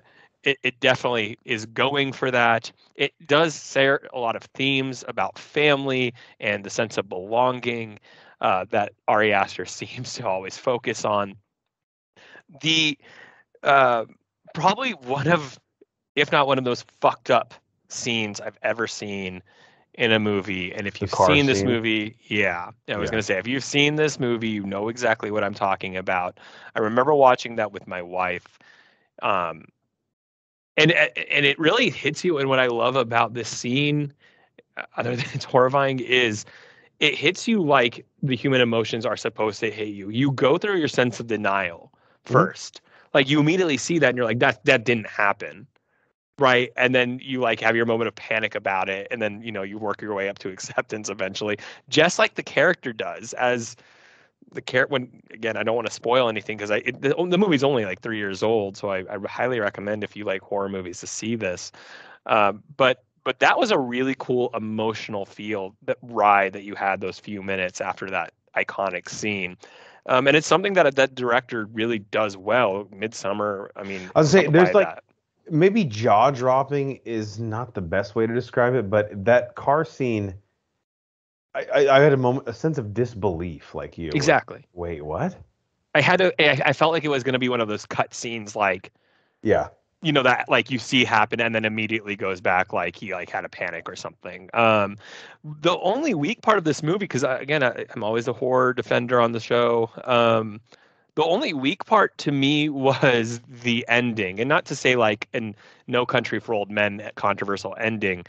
I just think he had such a good story, and a dark and scary story, that he didn't know how to stick the landing yet. This is his first big movie. He had a couple short films that I've watched on YouTube. The ending just didn't completely satisfy me, and that's not an insult. That's why it's at 76. It's pretty high. I think if it had completely stuck the landing, it would be a little higher. I think he worked on that with Midsummer, and that he more than anything landed on both feet on that movie, so he had a few more years to work it out. But I think that's the only negative side of the movie. I think Hereditary is horrifying, but it has depth, it has a story, it has it's all about family, and if you like that, I would recommend it, but definitely maybe need a palate cleanser after. I can't wait for Midsummer to come up on your list so we can talk about it. Like when we get down to like the higher ones, we'll have to spend like a minute or two each. But yeah, I think at the end of this, and I'll just say this in 15 seconds, but the theme of like family and sort of predestination, and like at a certain point, can you outrun your lineage, and like how much of it you actually have in control? That is really interesting, and he does a really good job of like making that discourse a part of the narrative. But at the end, it is tough to inject that in genre and have it still like not sort of lose the meaning, if you know what I'm saying, right? Like, you take this message, but you have to put it in this kind of out there horror concept, and like, will you lose people? And it is a tough, like you said, it's like a triple gainer. Like, how do you fucking stick this? It's hard. By far I remember watching it being like, I don't see how, the ending, how it's, and again, maybe he just wrote himself into a hole, but the movie holds on even without the solid ending. Yeah. All right. My number 76, Geiger, you'll love this. Creed from 2015. Nice. Quoted it off the top of the show. Ryan Coogler. This was what got him the gig in Black Panther. It's just incredible. And Matt, you could speak to this more to me because you're kind of the Rocky head on the podcast. But this was a franchise after Rocky Balboa that I was like, are you guys really trying to make another fucking Rocky movie? Like, give it up, dude. Stallone's like 65. He can't fight anymore. Like, you're going to take the kid from the Cucumbas and Hardball and try and put him in this movie? And then you see it and you're like, you know what? The reason why Creed is going to work as a trilogy, which now Michael B. Jordan's doing his directorial debut with Creed 3, which I cannot wait to see. But the reason this works is because it's generational. Like the theme of it is about legacy and like owning, like living up to your name, no matter what that means to you, because it's different for all people. And Matt, I didn't realize how important this movie was like to cinema until like 5 or 6 years afterwards, and I was like, holy shit, like this connects on every level. Like, you have to have Creed somewhere on your list, right? If not, yeah, it hasn't popped up yet, but I mean, the first Rocky won an Oscar, and that's how good that fucking movie is. So, and not just Oscar, the Oscar. Yeah, I couldn't remember. I wasn't alive then. Right? But, I mean, am I wrong? I think it did. I think it did. Yeah, and I think originally it was just supposed to be like a prequel about Apollo Creed, but then they decided to do this, which is way better because you could do sequels. And man, yeah, I still think they need to tie it into Southpaw somehow and have him fight Gyllenhaal. And am I crazy to say that scene where he is like sprinting down the street and those kids from his gym are like riding on their bikes, getting all jacked up that he's training to fight? That's like an iconic scene of the last decade, right? Oh yeah. Sweet. All right, last one we have on the night. Matt, what's your number 76? And then we'll let the people go. Logan. Oh. Kind of a Western, Dare I say? Love it. Great way to fucking end Hugh Jackman's run as Wolverine, and even set up New Mutants, man, which actually I hear is not that bad. So I like that it was rated R. I like that, that was when Fox was kind of like, fuck it, with Deadpool, let's just get it rated R. It's probably going to go back to Marvel anyway.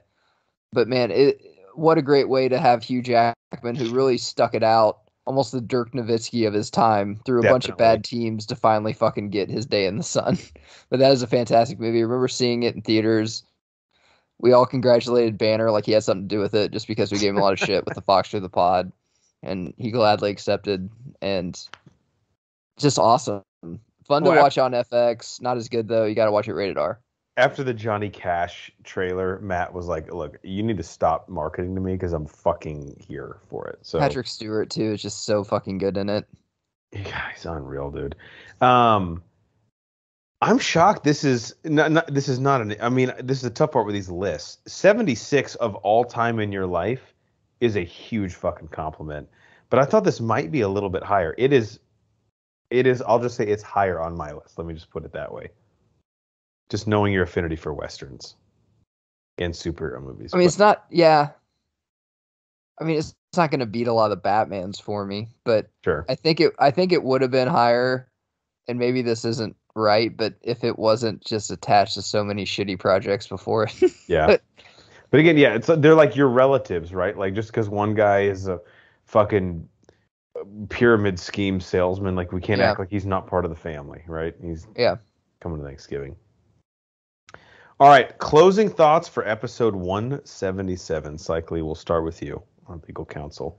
Yeah, I like to say, if you're driving on the highway and you're in the leftmost lane, you better be going faster than everyone else on traffic. If someone's behind you, you need to get in the middle or right lane to allow them to pass you. The left lane is a passing lane or speeding lane, folks. Get out of the left lane. I like how the closing thoughts of the podcast over like 5 years has evolved into like, people learn how to fucking drive. Like, everyone's so mad at shitty drivers. Makes me so angry. Geiger, how about you? If you do get hit, no damage is done to your car, like, don't hold your neck. Like, come on, dude. Yeah. That actually happened to me a couple months ago. Did it really? Yeah. Story from you off pod sometime. Write in the comments what ethnicity he was. I guarantee you're right. Please don't. Henrik's like, I got this one. I'll just say, if you're going to get your hair cut, remember that whatever this decision is, no, it's not permanent, but it is 3 weeks, a nint, So if you have a job interview, a big Zoom call, let's not get fucking weird. Let's not go with some hair dye you haven't done before. Don't get it shorter than you like. Relax. It's the barber shop. Let's just do what we know works. Okay. Not a time to take risks. And on that note, for Enforcing the Paint, Matt Geiger, and our legal counsel, Ronnie Cycly, I'm the mayor, Jeff Hornacek. We are the Bro Force Squad podcast. We thank you guys for joining us. Please subscribe to us on Twitter at Bro Force Squad. You can find us on Letterboxd, Apple Podcast, Spotify, and YouTube, as well as anywhere else you find your podcast. If you type in Bro Force Squad as 3 separate words, and everything that we post is on our website, as well as the Squad blog featuring our top 100 movies of all time list. If you go to broforcesquad.com. Till next time, we need to go back to Naboo and deal with Watto. He has to sell us a fucking part for our cars. I have a Honda Civic. He said he has stuff for that. He'd definitely have those parts. Why are you waving your hand around like you're some sort of Jedi or something?